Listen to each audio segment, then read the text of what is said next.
दर्शकों, पूर्व अभ्यास की एबा कीबा कहानियों में आपका स्वागत है। मेरा नाम काजल है और जो आज मैं कहानी सुनाने जा रही हूँ उसका नाम है अद्भुत कपड़ा। कृष्णदेवराय विजयनगर के राजा थे।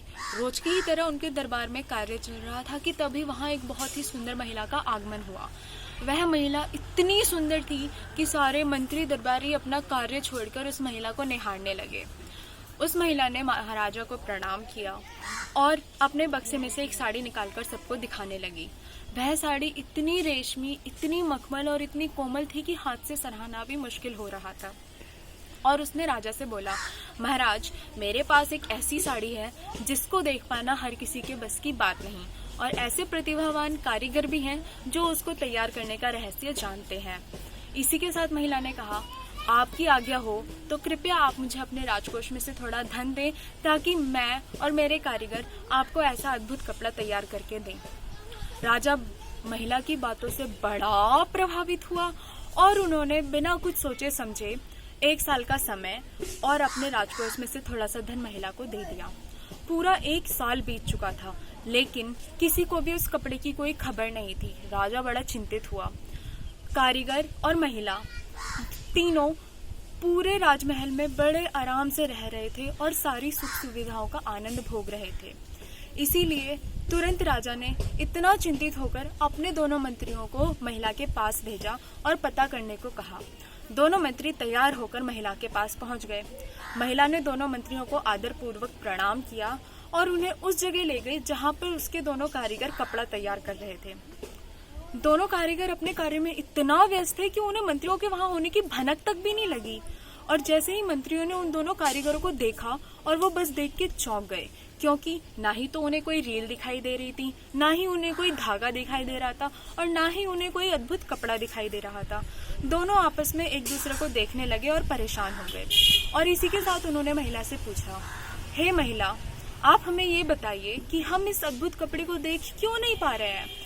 इसी के साथ महिला बोलती है, मंत्री, इस कपड़े को केवल वही देख सकता है जिसका मन बिल्कुल साफ हो और जिसके मन में कोई मैल ना हो।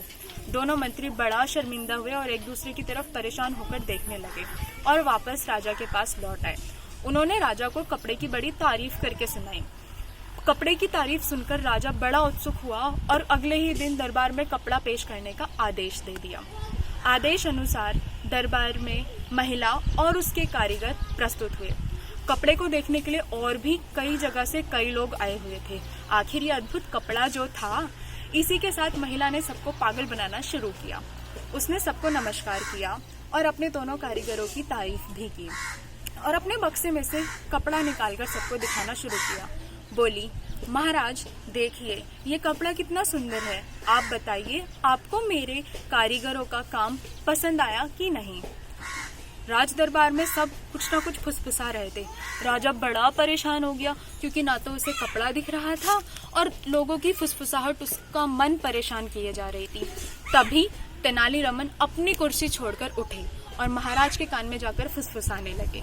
उन्होंने कहा, महाराज, मुझे लगता है हमें यहाँ मूर्ख बनाया जा रहा है, कुछ तो गड़बड़ है। इसी के साथ वो महिला के सामने प्रकट हो गए और उससे बोले, हे सुंदरी, हम इस अद्भुत कपड़े को देख क्यों नहीं पा रहे हैं। महिला ने जवाब दिया, इस कपड़े को केवल वही देख सकता है जिसका मन बिल्कुल साफ हो और मन में कोई मैल ना हो। तेनालीरामन ने कुछ सोचा और फिर बोले, महाराज ये चाहते हैं कि ये अद्भुत कपड़ा आप पहने ताकि हम सब आपके कारीगरों का उत्तम काम देख सके।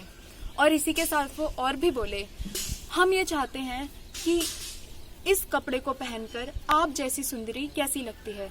इस दरबार में खड़ा हर एक आदमी आप जैसी सुंदरी को इस अद्भुत कपड़े में देखने की इच्छा करता है।